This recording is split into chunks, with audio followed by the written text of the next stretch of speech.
सो fourth time record कर रही हूँ, फिफ्थ टाइम रिकॉर्ड कर रही हूँ, पता नहीं यार, थोड़ा सा ना प्रॉब्लम हो रही है रिकॉर्ड करने में आज।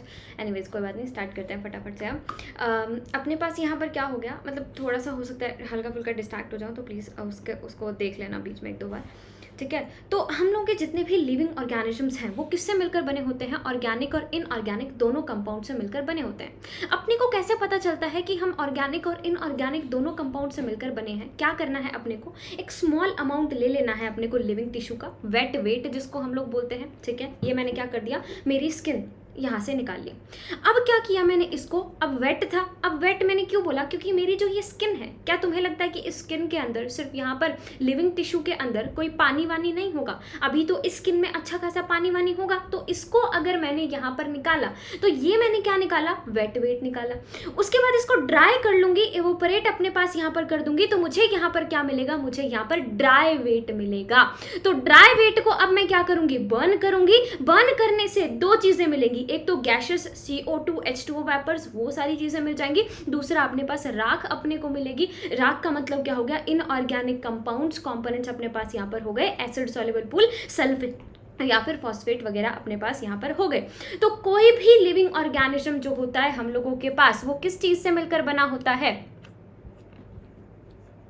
Am I getting recorded or not? Wait a sec. Yeah, I am getting recorded.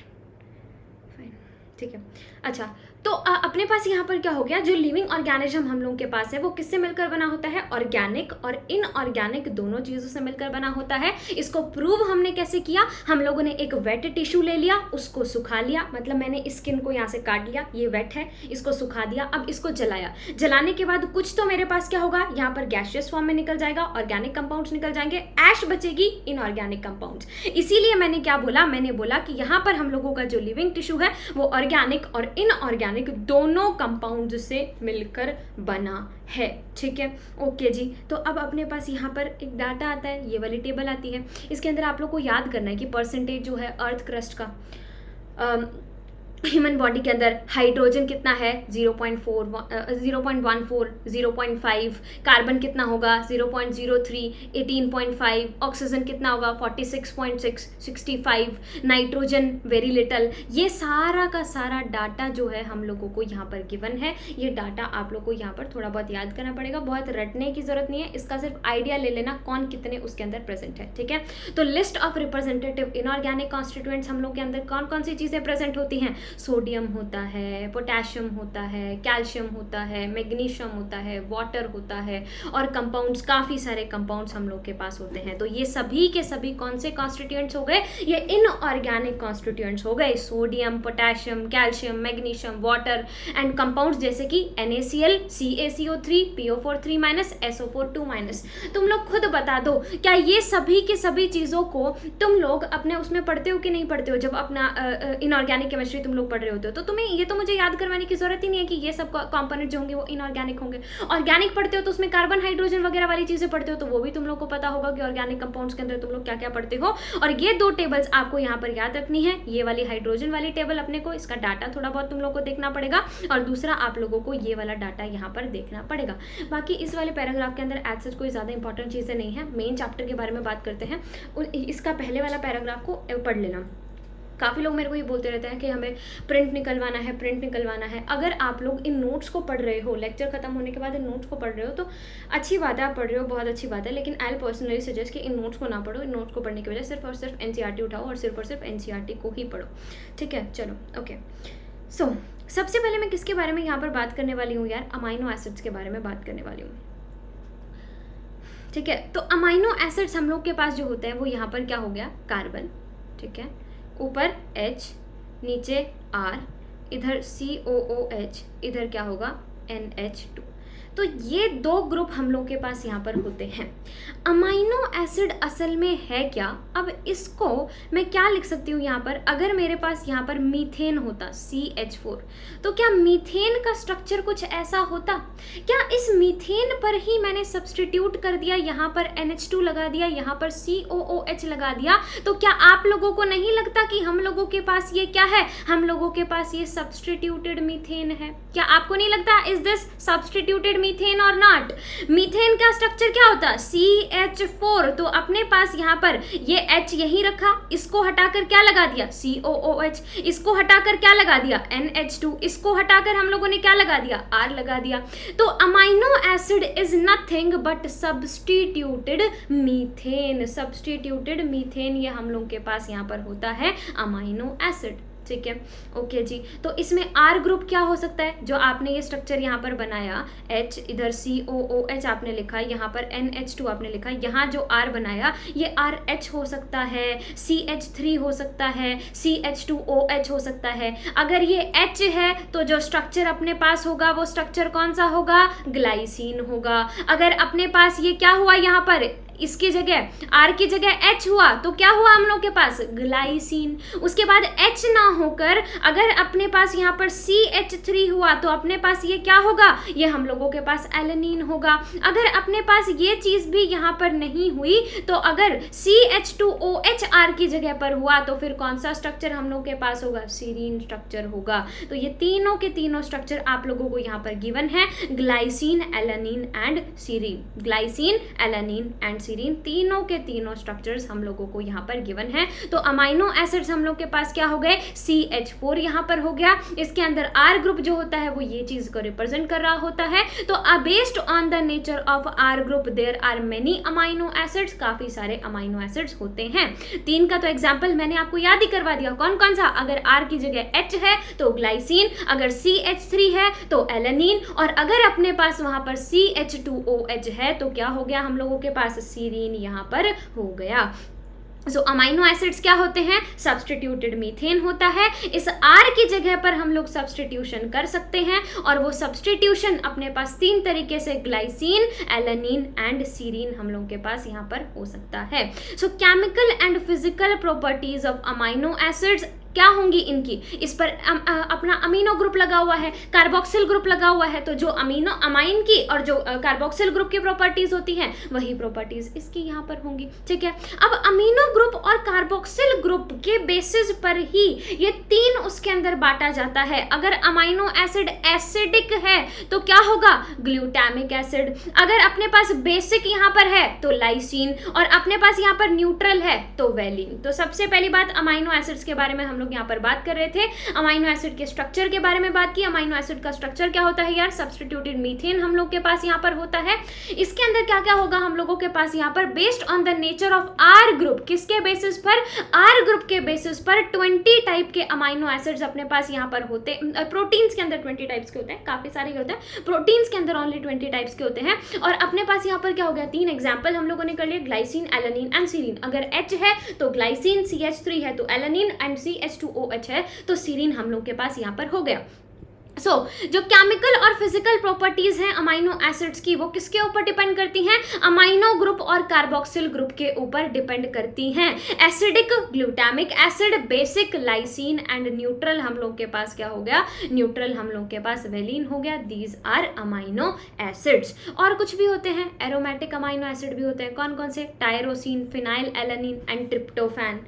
Tyrosine, phenyl alanine and tryptophan, ये हम लोग के पास क्या होते हैं? एरोमेटिक अमाइनो एसिड्स अपने पास होते हैं। बहुत इजीली हो जाएगा। देखो एसिड है तो इक एसिड, ग्लूटामिक एसिड तो वैसे ही पता चल रहा है एसिडिक होगा। लाइसिन, लाइसिन अपने पास यहाँ पर होता है। ठीक है, न्यूट्रल मतलब न्यूट्रल इंसान है, किसी से कोई फर्क नहीं पड़ता। वेला इंसान है तो न्यूट्रल क्या हो गया? वेलिन अपने पास यहाँ पर हो गया। तो एसिडिक, बेसिक एंड न्यूट्रल अपने पास यहाँ पर क्या हो गया? वेलिन हम लोग के पास हो गया। So aromatic amino acid tyrosine, phenyl alanine, alanine and tryptophan, तो ये हम लोग के पास क्या है? एरोमेटिक अमाइनो एसिड हैं। अब NH2 और COOH ग्रुप यहाँ पर लगा हुआ है। कौन कौन सा? COOH ग्रुप और दूसरा NH2 ग्रुप। ये 2 ग्रुप हम लोग के पास यहाँ पर लगे हैं। तो a particular property of amino acid is the ionisable nature of NH2 and COOH groups. तो COOH ग्रुप्स और NH2 का आयनाइजेबल नेचर हम लोग के पास यहाँ पर होता है। A particular property of amino acid is the ionisable nature of what? Ionisable nature of NH2 and COOH। मतलब कि ये आयनाइज हो सकते हैं, इसका H यहाँ से निकलेगा, इसके पास चला जाएगा, ये क्या बना लेगा? NH3+, ये क्या बना लेगा? COO-। ये इनकी एक टिपिकल प्रॉपर्टी होती है कि ये आयनाइज अपने पास यहाँ पर हो सकते हैं, ठीक है। तो सॉल्यूशन के अंदर different pH, structure of amino acid जो है वो चेंज करता रहता है। अलग अलग pH होगा तो उसके बेसिस पे जो अमाइनो एसिड का स्ट्रक्चर वहाँ पर होगा वो क्या होता रहेगा? वो हम लोग के पास वहाँ पर चेंज होता रहेगा। किसके बेसिस पर? कितना pH वहाँ पर प्रेजेंट है, ठीक है। तो अगर pH अपने पास वहाँ पर चेंज होता जा रहा है तो ये क्या होते जाएंगे? आयंस की फॉर्म में कन्वर्ट करते जाएंगे। अगर न्यूट्रल है तो न्यूट्रल फॉर्म में रहेंगे। अगर अपने पास pH वहाँ पर अपन ने चेंज कर दिया, कम ज़्यादा अपन ने वहाँ पर कर दिया, ठीक है, तो अपने पास ये किसकी फॉर्म में एग्जिस्ट करेंगे? वहाँ पर आयंस की फॉर्म में एग्जिस्ट करेंगे। तो हम लोगों के पास यहाँ पर क्या हो गए? अमाइनो एसिड्स, जिनके एक टिपिकल प्रॉपर्टी है। वो क्या टिपिकल प्रॉपर्टी है? कि ये आयनाइजेबल होते हैं नेचर के अंदर। किस चीज़ के ऊपर डिपेंड करता है? क्या pH वहाँ पर है। तो NH2COOH हम लोग के पास यहाँ पर हो गया। ये कुछ इस तरीके से अपने को यहाँ पर देखने को मिलेंगे। देखो COOH, NH3+ यहाँ पर है, ये NH3+ है, इधर COO- है, तो अपने पास COO- हो जाता है और ये NH3+ अपने पास हो जाता है। तो COO- NH3+, एक NH2 और इधर क्या है? COO-।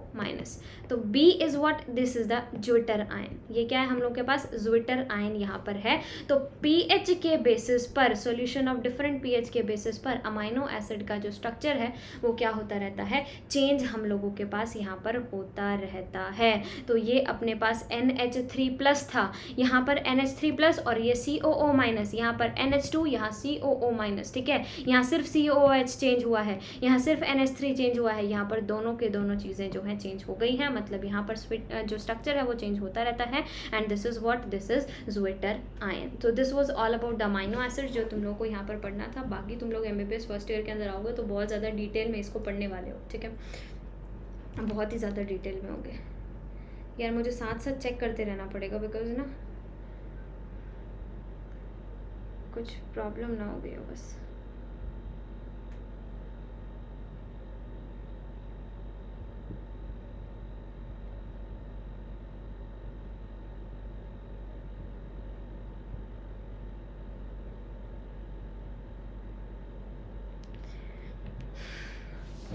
लाइक अभी 4-5 टिकट्स मैंने करवाई हैं तो मतलब मुश्किल हो जाता है ना यार फैमिली में एडजस्ट कर पाना। तभी लाइक 10 मिनट लाइक मेरी 3:50 पे सर से बात हुई थी रिगार्डिंग ऑल दीज ऐप, मतलब ऐप नहीं, वो जो प्रिंट निकलवाना है उसी से रिलेटेड बात हुई थी। एंड देन थोड़ा सा हम लोग का मतलब ऐसे वो हो गया था, नहीं यार ऐसे नहीं, ये वाला आइडिया सही नहीं है। मैंने कहा छोड़ो यार, छोड़ो समथिंग ऐसे थोड़ा सा हो जाता है हल्का सा एग्रेसिव वाला बातचीत, तो वो वाला थोड़ा सा हो गया था। उसके बाद 10 मिनट बाद मुझे कॉल आया फिर उनका, मैंने उठाया नहीं, मैं नहीं उठा रही मतलब काइंड ऑफ इंटरेस्ट। फिर एक और आया तो फिर मैंने उठाया, तो फिर वो बोलते हैं तो मैं उस टाइम पे तो मुझे बहुत एकदम से समझ में नहीं आता मतलब वो इंसान क्या रिप्लाई करे, और ऊपर से इतने बच्चों के कॉल आ रहे हैं, बुरा लगता है यार। छोड़ो। लिपिड्स जो होते हैं हम लोगों के पास वो वाटर के अंदर क्या होता है, मतलब अच्छे लोगों के साथ अच्छा पता नहीं क्यों नहीं होता है। She was just 30, I mean यार खैर बेबी बॉय हुआ है उनको, ठीक है चलो। तो अपने पास यहाँ पर क्या हो गया, लिपिड्स जो होते हैं हम लोगों के पास वो जनरली कैसे होते हैं, वाटर इनसॉल्युबल। अब तो वैसे ठीक है MVT सर, मेरी बात हो रही है कॉन्टिन्यूसली उनसे, टिकट विकेट करा के भेजिए, वो अपने रिलेटिव्स के घर दिल्ली जा रहे हैं, सुबह तक ही पहुँचेंगे। अभी जस्ट बात हुई थी, 5 टिकट करा के भेजिए मैंने उनको दिल्ली से पटना की, ठीक है अभी ठीक है, अभी कई बार बात हो चुकी है मेरी, टेंशन मत लेना तुम लोग। ओके सो लिपिड्स हम लोग के पास यहाँ पर क्या होते हैं, those are generally water insoluble, water में इनसॉल्युबल होते हैं। फैटी एसिड अपने पास यहाँ पर हो गया RCOOH, ठीक है। तो कार्बोक्सिल जो ग्रुप अपने पास है R ग्रुप से जो जुड़ा होता है वो क्या हो, अपने पास CH3 है या CH2H5 है या हायर और कुछ भी हायर नंबर हो सकता है अपने पास, 1 से लेके 19 कार्बन तक। तो मैंने यहाँ पर क्या बोला, जो फैटी एसिड होते हैं, फैटी एसिड के अंदर क्या है, ये एसिडिक ग्रुप जुड़ा हुआ है, बस कुछ नहीं है। लिपिड्स अपने पास यहाँ पर क्या हो गए, वाटर इंसॉल्युबल हैं, ठीक है। लिपिड्स के बारे में अपन बात करेंगे, वाटर इंसॉल्युबल हैं। अपन फैटी एसिड की बात कर रहे थे, तो एसिड, एसिड कहते ही COOH याद आना चाहिए, और फैटी मतलब R, रक्षिता इज फैटी, ठीक है। तो R मतलब फैटी, तो R COOH के साथ तुम लोग जोड़ दो। अब ये RCH3 भी हो सकता है, C2H5 भी हो सकता है, या फिर और कुछ भी अपने पास हायर नंबर भी यहाँ पर CH2 का हो सकता है। तो अपने पास यहाँ पर क्या हो गया, लिपिड जो होते हैं वो जनरली वाटर इनसॉल्युबल होते हैं। फैटी एसिड अपने पास यहाँ पर क्या हो गया, RC डबल बॉन्ड RCOOH अपने पास यहाँ पर हो गया। R क्या हो सकता है, CH3, मतलब कुछ भी, C का कुछ भी, ये तो याद करेंगे, मतलब C का कुछ भी हो सकता है, 1 से लेके 19 तक कुछ भी हो सकता है।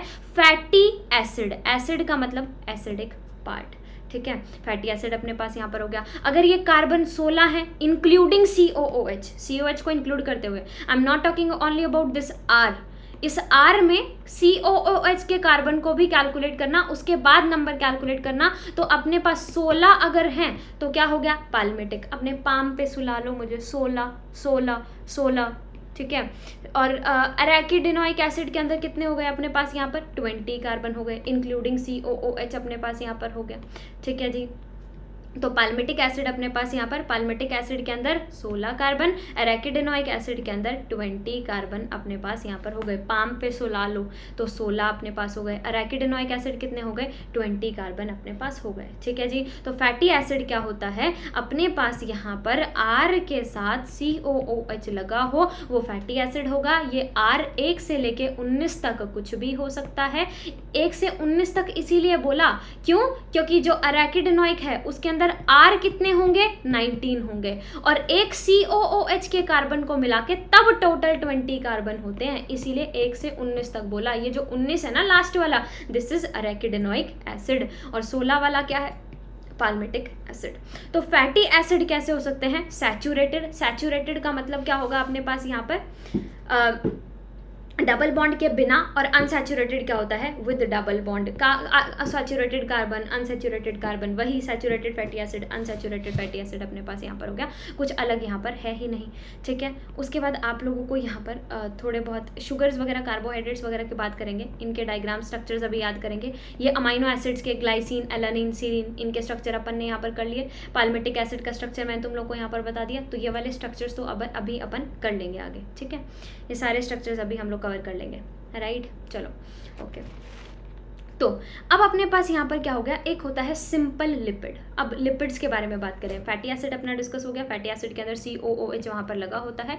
R अपने पास 1 से लेके 19 तक कुछ भी हो सकता है। अब अपने पास यहाँ पर क्या आ गया, सिंपल लिपिड। सिंपल लिपिड सबसे सिंपल क्या होता है, सबसे सिंपल होता है ग्लिसरॉल, ठीक है। ग्लिसरॉल क्या होगा, ट्राई हाइड्रोक्सी प्रोपेन मिथ इथ प्रॉप, मिथ इथ प्रॉप, प्रॉप मतलब कितने हो गए यहाँ पर, 3 यहाँ पर हो गए। तो अपने पास यहाँ पर CH2OH, CHOH, CH2OH, ये हम लोग के पास यहाँ पर क्या हो गया, ट्राई हाइड्रोक्सी प्रोपेन अपने पास यहाँ पर हो गया। This is the simplest lipid. Simplest lipid अपने पास क्या है, सिंपलेस्ट लिपिड अपने पास यहाँ पर है ग्लिसरॉल। तो ग्लिसरॉल क्या होता है हम लोग के पास यहाँ पर, glycerol is the simplest lipid. तो ग्लिसरॉल अपने पास क्या होगा, सिंपलेस्ट लिपिड होगा, ट्राई हाइड्रोक्सी प्रोपेन। तो लिपिड्स के अंदर क्या होता है, फॉस्फोरस होता है and a phosphorylated organic compound. तो अपने पास उन लिपिड्स को क्या बोला जाएगा, अगर उनके अंदर फॉस्फोरस प्रेजेंट हो तो फॉस्फोलिपिड्स बोला जाएगा, जो कि सेल मेम्ब्रेन में मिलते हैं। कौन, सेल मेम्ब्रेन, जिसको क्या बोला जाएगा अपने पास यहाँ पर,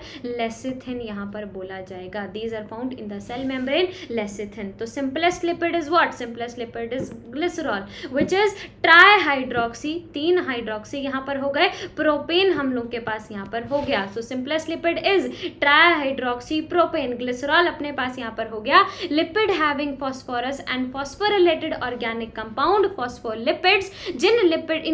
जिनके अंदर फॉस्फोरस अपने पास यहाँ पर होता है उनको क्या बोला जाता है, उनको फॉस्फोलिपिड्स बोला जाता है। And these are found in the cell membrane, lecithin के अंदर, सेल मेम्ब्रेन के अंदर ये हम लोगों के पास मिलते हैं।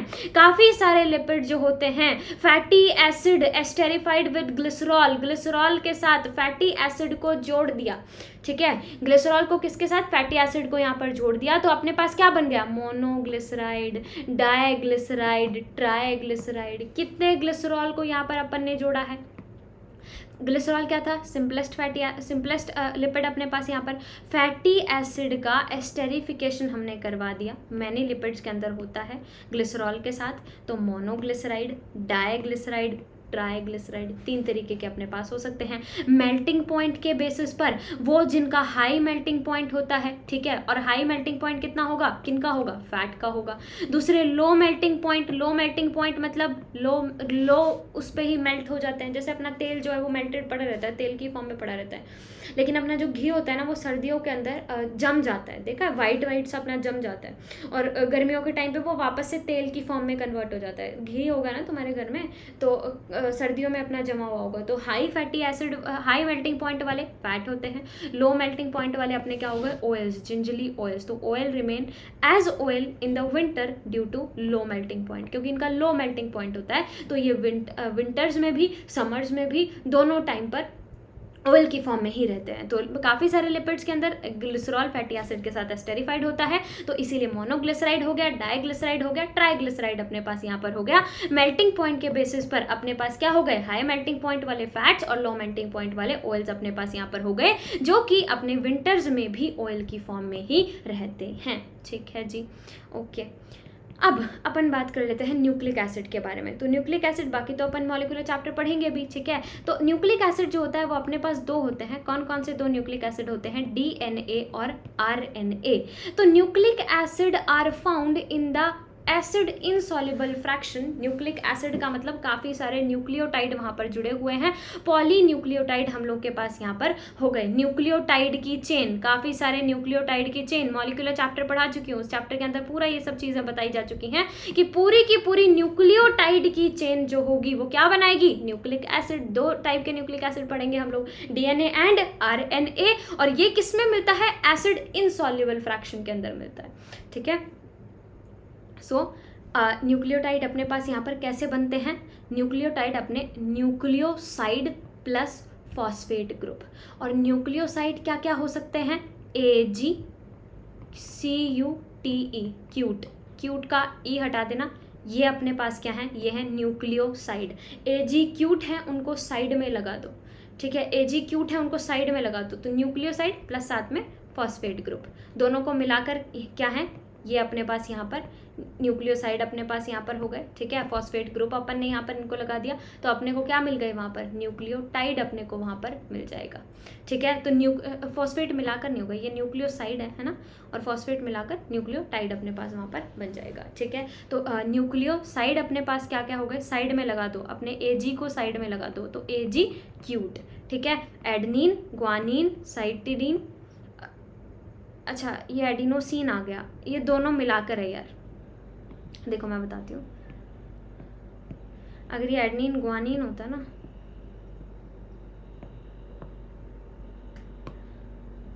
देखो AgCUT, ठीक है, AgCUT, ये अगर होता एडेनिन, ग्वानिन,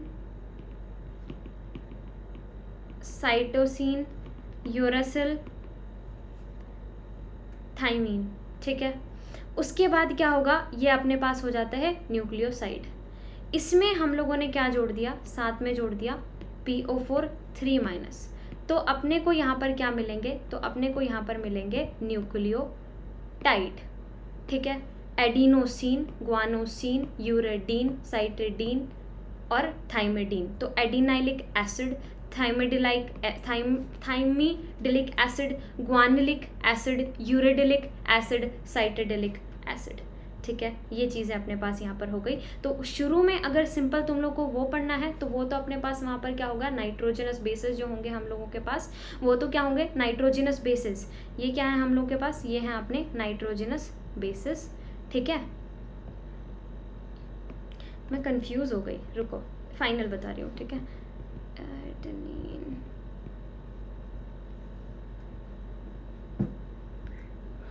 24 मिनट पे काट देंगे, काट देगा, ठीक है ठीक है। अब आगे अपन पढ़ते हैं यहाँ पर, वो क्या होगा हम लोग के पास, न्यूक्लिक एसिड। तो न्यूक्लिक एसिड अपने पास जो होते हैं वो दो तरीके के होते हैं। क्या क्या दो तरीके के, आरएनए अपने पास हो गया और डीएनए अपने पास यहाँ पर हो गया। तो न्यूक्लिक एसिड जो है वो किससे मिलकर बने होते हैं, काफ़ी सारे न्यूक्लियोटाइड से मिलकर बने होते हैं। तो हम लोगों के पास ये क्या हो गए, दो तरीके के अपने पास हो गए, आरएनए हो गया, दूसरा हम लोग के पास क्या हो गया, डीएनए अपने पास यहाँ पर हो गया, आरएनए हो गया एंड डीएनए। ये क्या है हम लोग के पास, न्यूक्लिक एसिड है। न्यूक्लिक एसिड किससे मिलकर बने हैं, पॉलीन्यूक्लियोटाइड से मिलकर बने हैं, मतलब काफी सारे न्यूक्लियोटाइड से। अब न्यूक्लियोटाइड कैसे बना है देखते जाओ। सबसे पहले अपने पास क्या है, एजी क्यूट, टीई, ई हटा दो बस, adenine, guanine, cytosine, uracil, thymine, ये सारे के सारे अपने पास क्या हो गए, ये सारे के सारे अपने पास हो गए नाइट्रोजिनस बेसिस। ठीक है, तो अपने पास नाइट्रोजिनस बेसिस क्या है, नाइट्रोजिनस बेसिस अपने पास यहाँ पर हेट्रोसाइक्लिक कंपाउंड AgCuTe, ई नहीं लेना कुछ भी, बस Ag क्यूट। तो जिसमें से Ag तो क्या है, प्यूरिन, एकदम प्योर है, अपने Ag एकदम प्योर है, तो Ag तो क्या है, प्यूरिन। और उसके बाद वाले अपने पास क्या है, उसके बाद वाले अपने पास वहां पर है पायरिमिडीन। ठीक है, तो नाइट्रोजिनस बेसिस प्लस शुगर दोनों को मिलाकर नाइट्रोजिनस बेसिस क्या हो गया, हेट्रोसाइक्लिक कंपाउंड हम लोग के पास यहाँ पर हो गया। ये क्या है हम लोगों के पास, एकदम प्योर है, तो प्यूरिन, एडेनिन और ग्वानिन क्या हो गया, एकदम प्योर हो गए। साइटोसिन, यूरासिल और थाइमिडीन किसके अंदर आएंगे, पायरिमिडीन के अंदर आएंगे। नाइट्रोजिनस बेसिस है, ये हेट्रोसाइक्लिक कंपाउंड होते हैं। उसके बाद इसके साथ में जोड़ते हैं हम लोग शुगर। जैसे कि तुम लोग को बनवाना है राइबोन्यूक्लिक एसिड, तो उसमें कौन सी शुगर डालोगे, राइबोज शुगर डालोगे। ठीक है, आरएनए बनवाना है तो। अगर तुम्हें डीएनए बनवाना है, डीऑक्सी राइबोन्यूक्लिक एसिड, तो कौन सी शुगर डालोगे, डीऑक्सी राइबोज वहां पर डालोगे। तो कौन सी शुगर डालेंगे हम लोग, डीऑक्सी राइबोज शुगर डालेंगे। तो अपने पास यहाँ पर क्या हो गया, सबसे पहले नाइट्रोजिनस बेस और शुगर दोनों के दोनों अपने पास यहाँ पर मिलेंगे, किस चीज की फॉर्मेशन करेंगे, न्यूक्लियोसाइड की फॉर्मेशन करेंगे। न्यूक्लियोसाइड फॉस्फेट के साथ मिलकर किनकी फॉर्मेशन करेगा, वही एडेनिन का क्या हो जाएगा, एडिनोसिन, ग्वानोसिन, यूरेडिन, साइटिडीन, थाइमिडीन, और फॉस्फेट अपने पास यहाँ पर जुड़ गया, क्या बन गया हमारे पास, न्यूक्लियोटाइड। न्यूक्लियोटाइड क्या होगा, adenylic acid, thymidylic acid, guanylic acid, uridylic acid, cytidylic acid. ठीक है, नाम तो वही है, बस जो एडेनिन, ग्वानिन, साइटिड, उधर यहाँ पर सीन आ गया, यहाँ पर इलिक एसिड आ गया। ठीक है, और ये न्यूक्लियोटाइड, ये काफी सारे न्यूक्लियोटाइड जुड़ेंगे। अगर आपने शुगर कौन सी ले रखी थी, राइबोज, तो किस चीज की फॉर्मेशन कर देंगे, आरएनए की फॉर्मेशन कर देंगे। अगर आपने यहाँ पर शुगर कौन सी ले रखी थी, डीऑक्सी राइबोज, तो किसकी फॉर्मेशन कर देंगे, डीएनए की फॉर्मेशन कर देंगे। तो हम लोगों के पास सबसे पहले क्या थे, नाइट्रोजिनस बेसिस, जो कि क्या है, एजी क्यूट अपने पास है, ई को हटाओ, बचा क्या, AgCuT। तो A adenine, guanine, cytosine, uracil and thymine, ये अपने पास यहाँ पर क्या हो गए, नाइट्रोजिनस बेसिस हो गए। शुगर के अंदर क्या होंगे, monosaccharides, ribose sugar, deoxy ribose sugar. अगर आरएनए है तो राइबोन्यूक्लिक एसिड, तो राइबोज शुगर, डीऑक्सी राइबो, मतलब अपने पास वहां पर ये हो गया। उसके बाद क्या होगा, न्यूक्लियोसाइड और फॉस्फेट, यहाँ पर अपने पास न्यूक्लियोसाइड ये बन गए और न्यूक्लियोटाइड ये अपने पास बनेंगे। काफी सारे न्यूक्लियोटाइड मिलकर डीएनए और आरएनए की फॉर्मेशन कर लेंगे। तो उल्टा इस चार्ट को याद करना स्टार्ट करना। सबसे पहले नीचे क्या है, नाइट्रोजिनस बेसिस प्लस शुगर, ऊपर अपने पास क्या है, न्यूक्लियोसाइड, न्यूक्लियोसाइड प्लस फॉस्फेट मिलकर क्या बनाएंगे, न्यूक्लियोटाइड, वो सारे मिलकर पॉलीन्यूक्लियोटाइड, और वो डीएनए एंड आरएनए की फॉर्मेशन हम लोगों के पास यहाँ पर कर देंगे। उसके बाद मेटाबोलाइट्स आते हैं, and this is one of the most important tables.